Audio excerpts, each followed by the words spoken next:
Hey, what's going on, guys? Colin here with Red Beans and Dice. Welcome to my extra bedroom, and today we're going to be doing a video that is focusing on beginners and recommendations that I would give them for board games if they were just starting out in the hobby. I had a friend ask me for recommendations, and I thought, what a great YouTube video that I could make for my viewers.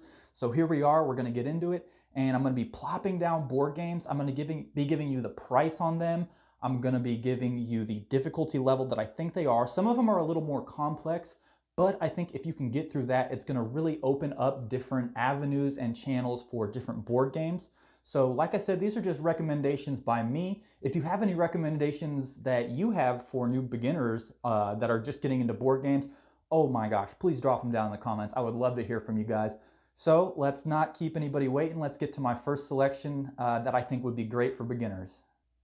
The first board game I'm going to be recommending to you is Zombicide Black Plague. There is also Zombicide Invaders, but I do think that Zombicide Black Plague is probably a little bit better than Zombicide Invaders. If you're interested in a board game that is a little more futuristic, you get shotguns, machine guns, and there's futuristic Xenos, not zombies, then by all means go out and get Invaders. It is not a bad option, but for this video, I'm going to be recommending Black Plague. I think it's a great game. So it's going to be 1 to 6 players. You're going to be building a dungeon. You're going to be putting down zombie spawn points to have them pop up, and you and up to 5 other players are going to be navigating a dungeon and trying to complete the objectives, whether it's kill a certain monster or pick up objective tokens or something like that. You'll be working as a team. It's going to be a co-op game, and you're going to be picking up weapons, armor, items. You're going to be leveling up your character, which can be a good thing, but sometimes a bad thing. As soon as one player gets into level 2, the yellow level, then everybody is going to be drawing from a different set of cards, and there's going to be more and more aggressive opponents put down. So there is kind of a sort of a clock ticking there for getting the objectives done and not leveling up your characters too fast, but at the same time taking care of hordes and hordes of different types of zombies.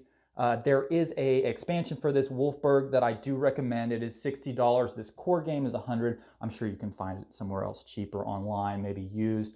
But if you do want to get that, go down to your local gaming store, check it out. Highly recommended. It's going to open up. It starts out with actions. So you have 3 actions to begin with: move, shoot, shoot, shoot, shoot, move.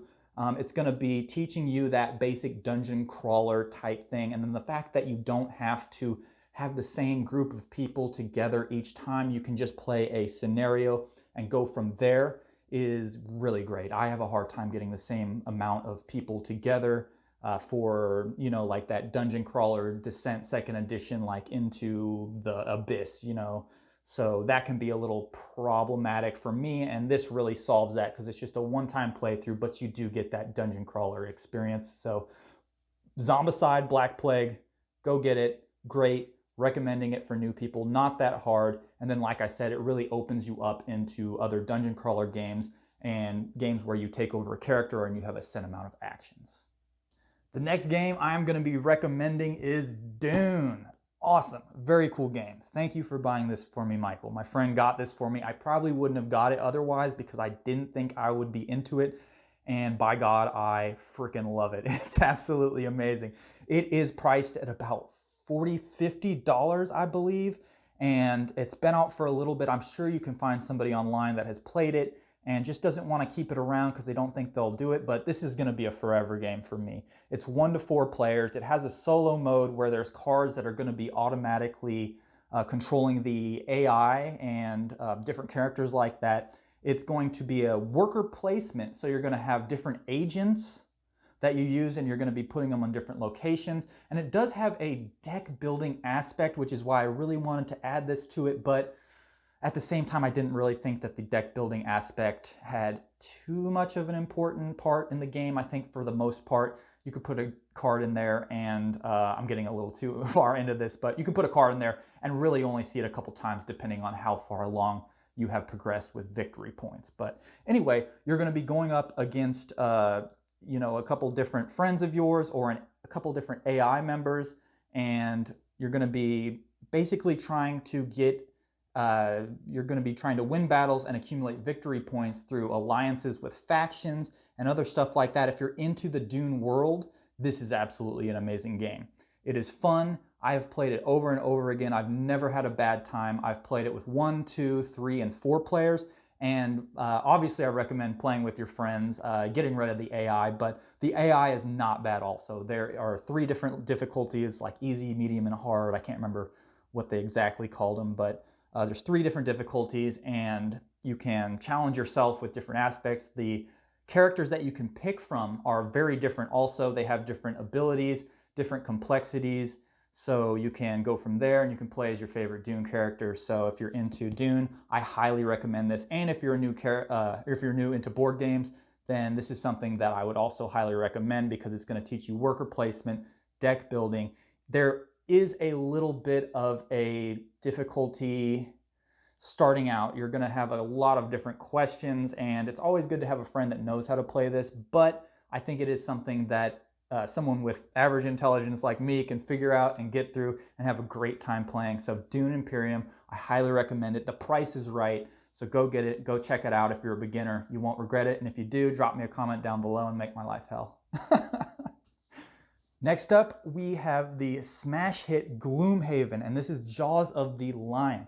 This game is going to be going for about $40 to $50, brand new, out of the box. Now, they do sell this at Target and they do have it around, but I would highly recommend going down and supporting your local shop wherever you're at. But if you're in a small town, which I live in Kansas, so some of the towns are smaller, if you can't find a shop that's next to you, Target has it if you want to go in there, or you can order it offline, obviously. But this is an amazing game. I have had so much fun with it. I beat the core game, Gloomhaven, which came out in 2016, and that game I would not recommend for new people, but this one really holds your hand. It has a step-by-step. The first 4 scenarios, I believe, are actually kind of teaching you as you go and just letting you know a little bit more in depth about the card management, and then some of the characters, what they can and can't do, how to navigate through the monsters' abilities and different things like that. I highly recommend this game. The price is right, everything is good. And then Gloomhaven, which came out in 2016, was a moderately difficult game to play, but this one, which in my opinion, this should have came out first to kind of hold people's hands and then transition into Gloomhaven, the core set, which has been one of the top board games since 2016 when it came out, I believe. Anyway, this is going to be a great game, and then also, if you play this and you really like it, it also transitions into Gloomhaven. It is an expansion, so you can actually take the characters out of these, which I actually really love these 4 starting characters in here. You can use them in the Gloomhaven core. I don't think the Gloomhaven core you can use into this game. I don't think it would be a huge problem, but I don't think they recommend it, so there is that. But Gloomhaven, Jaws of the Lion is going to be a great, great beginning game. It is a little tricky if you haven't played it, but like I said, the first 4 scenarios really help your hand. It's going to be card management. You're going to be leveling up your character. You're going to be getting new cards. And then most importantly, this is a game where you are going to have to learn how to work with your friend. You're going to have to learn how to combo cards. You're going to have to learn to communicate. And the thing about this game is you are also going to not be able to tell them everything. You can't say, oh, I'm going to be going at this speed and go over here and use this card to kill this guy. You have to be a little bit subtle about it. So there's a little bit of a hidden meaning in things there and trying to cheese it as much as you can, but you don't let the other person know what you're doing, and you have to almost in a way, it's weird. You have to work together and you have to link up your cards, and then whenever something links up and you do a lot of damage to monsters and take them off the board or put damage onto them or win a scenario, it's really good, and the story is great. The characters are fun. It's not your average orc, goblin, elf type deal. They have their own universe, their own character. I've said it 3 times. The price is right. Go get it. Great models, great miniatures. The enemies are standees. And then in Gloomhaven from 2016, the core, you actually have these tile pieces that you put together. It can be moderately time consuming if you don't have everything 100% organized. This is going to come with a book that you can actually fold out that has the tiles there. It has the scenarios, it has the goals, it has where you need to put the monsters, the money. It's going to really hold your hand and walk you along the steps of Gloomhaven, step by step as you go. And I cannot say enough about the game. I have played 16 different scenarios in here. I haven't beaten it, but it has been just a blast. It has been a joy. Upgrading your cards, getting weapons, and killing monsters with friends. What more could you want? And like I said, it's an expansion for Gloomhaven, so it has a couple other different things going on there.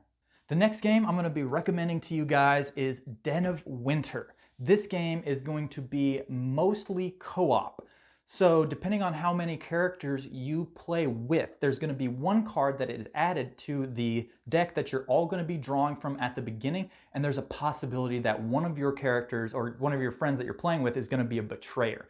So the betrayer is going to try to sabotage this community, which is trying to fend off zombies in the winter. That's right, double trouble. It's going to be horrible. It's cold, zombies, and someone might be trying to kill you.